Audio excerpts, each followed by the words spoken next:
Hello and welcome back to In Response EDH. My name is Albert and today we got another great gameplay video for you.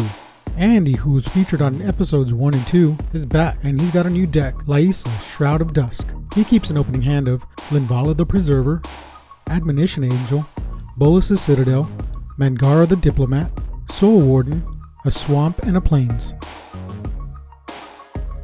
Next up we have Derek, and he brought along Belbe, Corrupted Observer. He keeps an opening hand of Assassin's Trophy, Garrick, Cursed Huntsman, Pulse Tracker, Tragic Slip, Go for the Throat, Jungle Hollow, and a Forest. New to the channel is Sam, and he's bringing along Ghen, Arcanum Weaver. He decides to keep the Flame of Keld, Greater Oromancy, Academy Rector, Imperial Recruiter, Plateau, Sacred Foundry, and a Vault of Champions.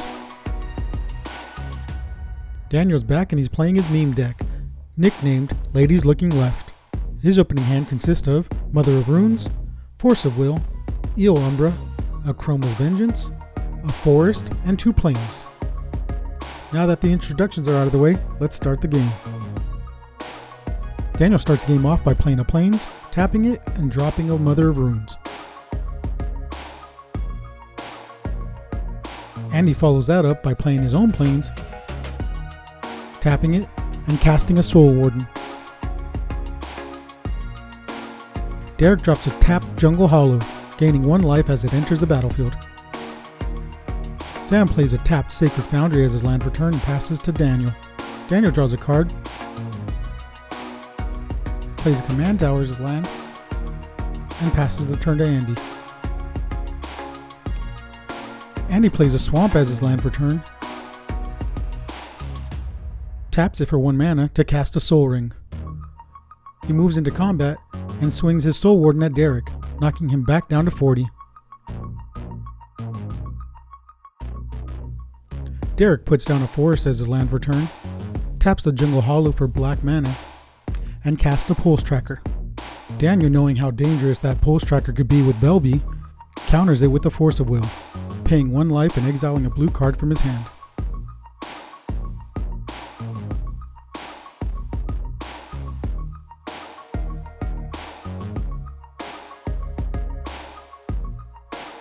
Sam starts his turn 2 by playing a Plateau, tapping both lands to cast a Greater Oromancy. Daniel drops an island as his land for turn, moves into combat, and swings his Mother of Runes at Sam for 1 damage. On his second main phase, he taps 2 mana to cast Malira, Sylvic Outcast. Andy starts his turn by drawing a card, playing a land for turn, tapping 4 mana to bring out Mangara the Diplomat. Derek drops a Forest as his land for turn, then taps the Jungle Hollow for 1 black mana to cast Tragic Slip on the Mother of Runes, giving it -1/-1 until end of turn, which is enough to send her to the graveyard. Sam plays a Vault of Champions as his land this turn, and pays 3 mana to cast an Imperial Recruiter, which will allow him to search his library for a creature card with power 2 or less. He chooses to find an Oratog and puts it into his hand. Daniel decides to only play a Forest on his turn and pass to Andy.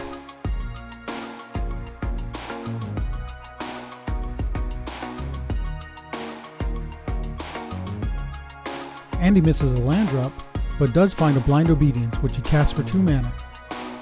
He moves to combat, swinging Mangara at Daniel, dealing 2 damage, and Soul Warden at Derek, dealing 1. After that, he passes the turn. Derek drops an If Near Deadlands on the battlefield, but does nothing else, and ends his turn. Sam draws a card, plays a Savannah as his land for turn,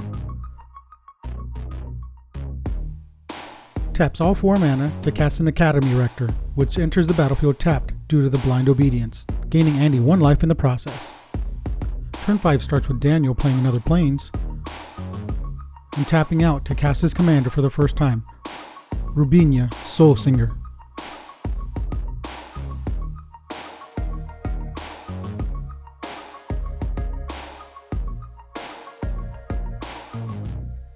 Andy starts his turn by missing another land drop, but paying 2 mana to cast an arcane signet.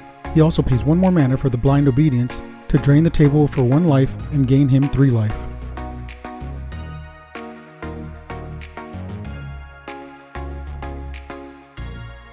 He then moves to combat and attacks Daniel. With nothing else, he ends his turn. Derek draws a card, plays a swamp, but chooses to pass the turn to Sam without playing any spells.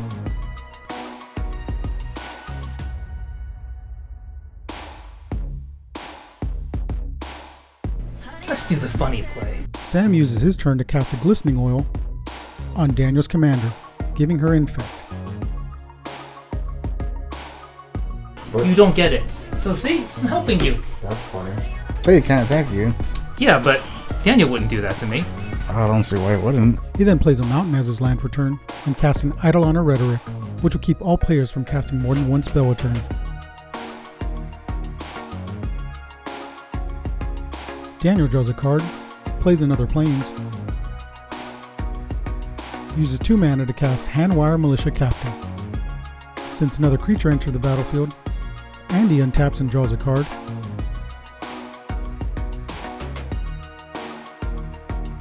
And casts a Gift of Estates.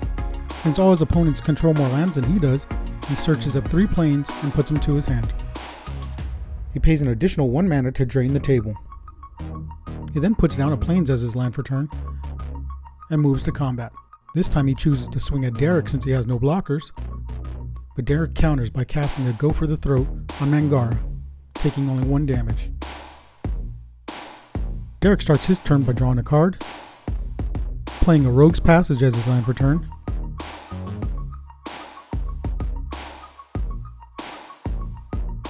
and paying 3 mana to cast a Loyal Subordinate. Since another creature entered the battlefield, Andy will gain another life. Sam plays the Temple of Triumph, scrying 1 card to the bottom of his deck. He then pays 3 mana to cast his commander, Ghen, Arcanum Weaver.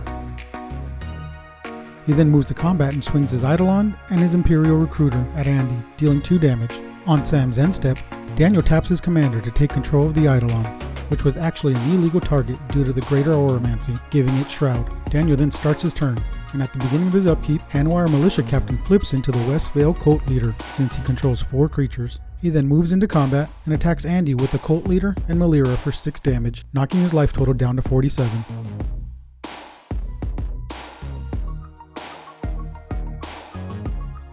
Andy plays another Plains,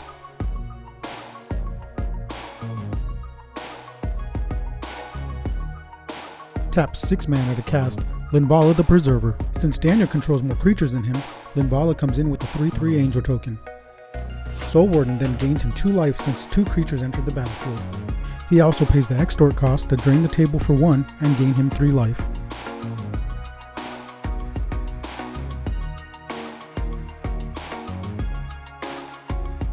Derek plays another Forest as his land and pays 2 mana to cast Sanctum of Stonefangs.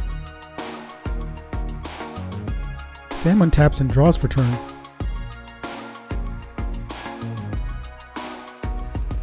He taps 5 mana to cast an Elspeth Conquers Death and chooses to exile Rubinia, returning the Eidolon to his battlefield and the Glistening Oil to his hand. He then swings his Academy Rector at Derek, but Derek elects not to block and takes 1 damage.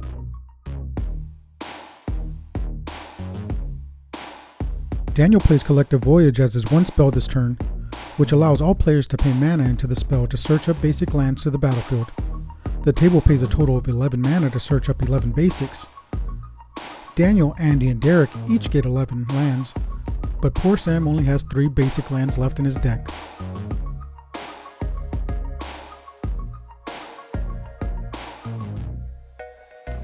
Andy untaps his Mountain of Lands and draws a card for turn.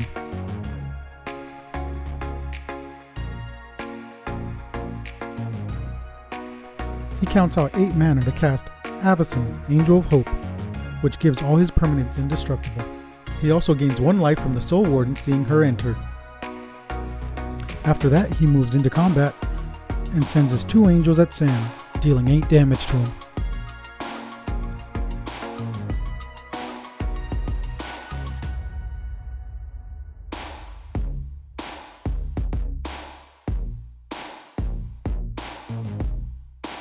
Derek plays another basic forest as his land drop and chooses to cast his commander, Belbe, Corrupted Observer. He then moves to his combat phase, and since he controls his commander, the loyal subordinate drains each opponent for 3 life.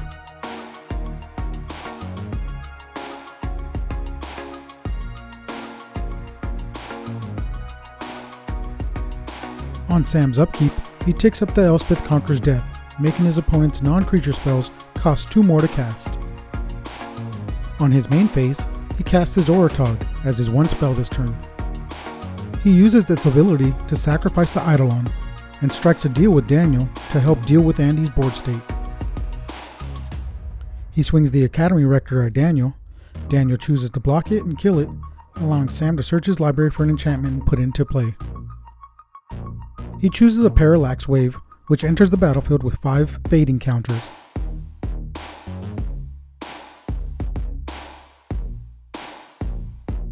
He removes 4 fading counters to exile all Andy's Angels and the Soul Warden, and the final one to exile Belbe, all in response to one another.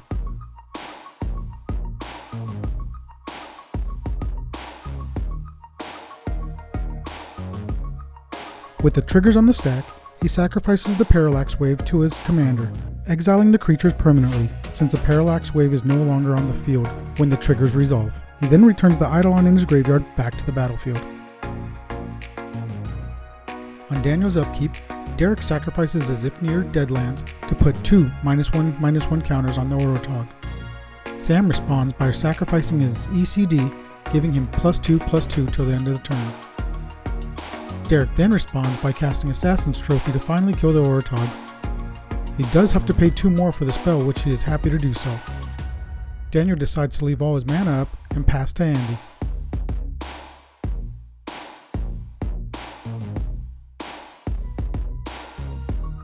Andy uses his 1 spell per turn to cast his commander, Liesa, Shroud of Dusk, paying an additional 1 mana to extort the table.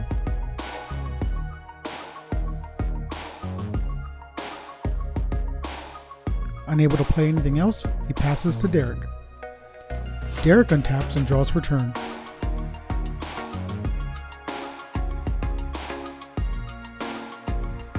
He then chooses to cast Garrick, Cursed Huntsman.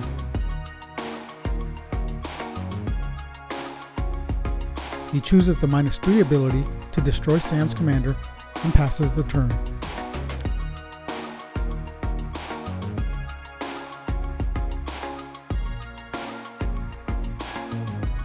Sam plays an Isolated Chapel.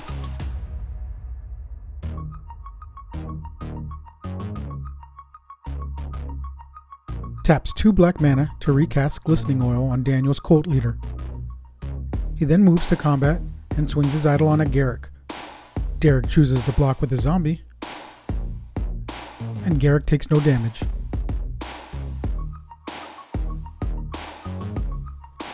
On Sam's end step, Daniel casts Aether Mage's Touch and reveals a Dawnbreak Reclaimer from among the top 4 cards and puts it onto the battlefield.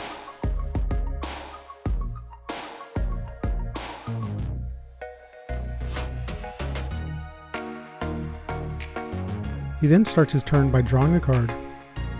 He moves straight into combat, sending his Angel and Cult Leader at Andy. Andy chooses not to block and takes 5 damage and 6 infect. On his end step, Daniel makes another Cleric token from the Cult Leader. And the Dawnbreak Reclaimer returns his Mother of Runes to the battlefield and chooses to return Derek's loyal subordinate to his battlefield. The Angel then gets returned to his hand.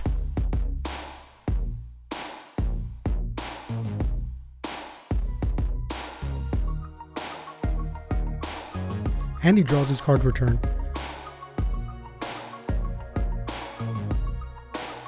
Taps 7 mana to cast Emiria Shepherd. Andy gains 1 life from the Soul Warden, and Daniel remembers to take 2 life from Liesa's effect. He then plays a Plains as his land drop, which then triggers the Shepherd's Landfall ability, which will return his Mangara from the graveyard to the battlefield.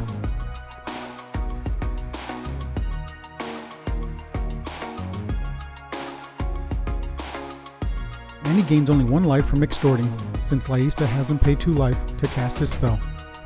He then moves to combat and swings his commander at Daniel, dealing 5 damage and gaining him 5 life. He then passes to Derek.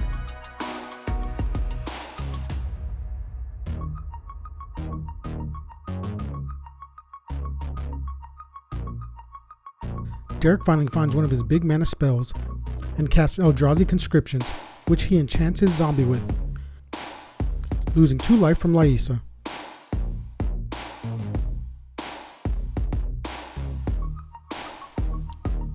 Derek reminds the table they should have lost 1 life from the Sanctum's ability.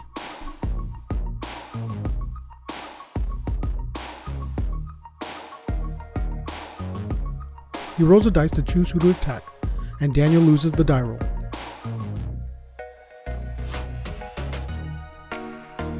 He pays 4 mana to use Rogue's Passage to make the zombie unblockable. Daniel sacrifices 2 lands to the Annihilator trigger and takes 13 damage. Derek then uses Garrick's Zero ability to create 2 wolf tokens and ends his turn. Sam untaps his permanents and draws his card for turn.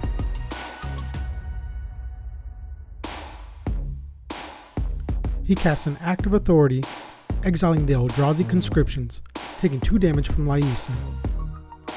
He then moves to combat and sends 2 creatures at Garrick while he's defenseless, taking out the Planeswalker.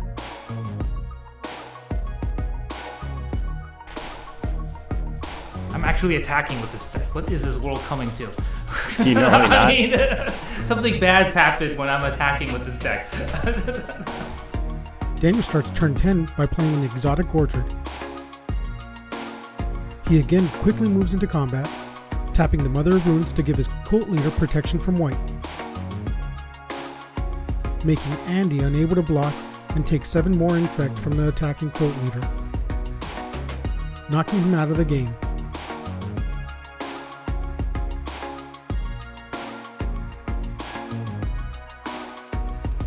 He then passes to Derek.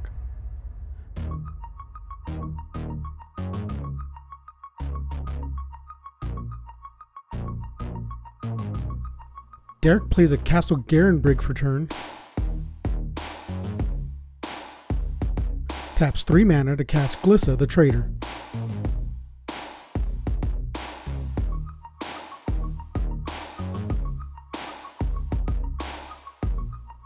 He then attacks Sam for 7.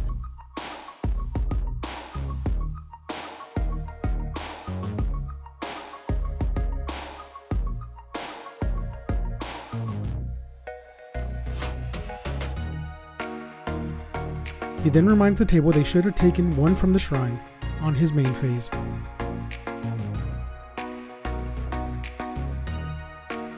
Sam decides to spend his turn to recast his commander,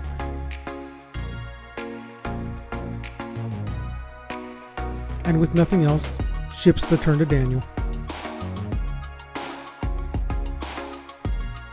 Turn 11 starts with Daniel tapping the Mother of Runes to give the cult leader protection from green. He decides to attack Derek, who can't block, for 7 infect.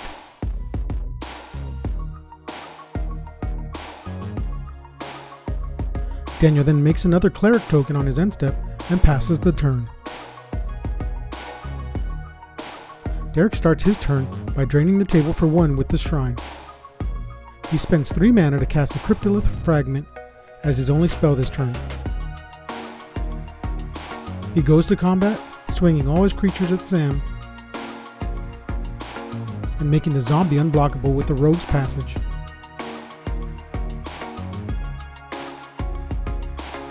Sam decides to block a wolf and Liesa, taking 5 damage and losing his recruiter and Eidolon in battle.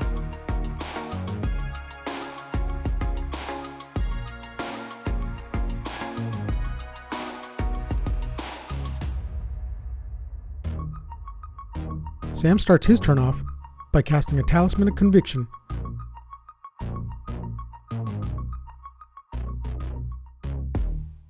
Taps 2 mana to cast a Flame of Keld, which has him discard the last card in his hand, With nothing else, he ends his turn.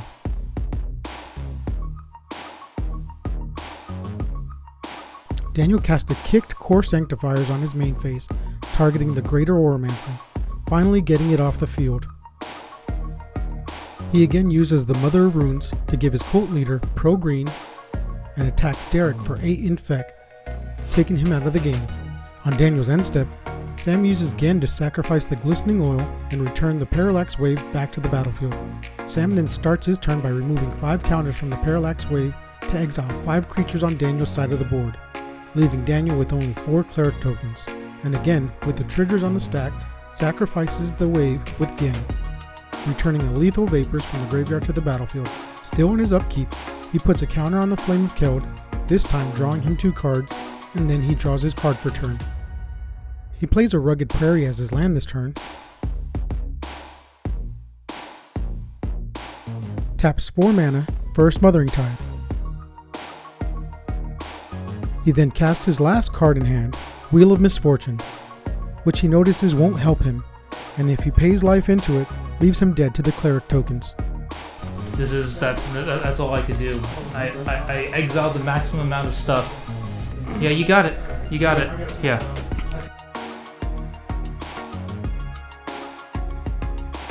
Congratulations to Daniel on the win. This game boils down to no one being able to deal with the Eidolon of Rhetoric permanently, and no one bothering to remove the ever-growing cult leader. It, with the help of Sam's glistening oil, spelt doom for the rest of the table, allowing Daniel to knock out Andy and Derek and putting way too many bodies on the field for Sam to deal with. Well, there you have it, folks. Episode 9. Please make sure to like and subscribe, follow us on our social medias, and join us on Twitch for live Commander gameplay every weekend. Thank you for watching. Have an awesome day.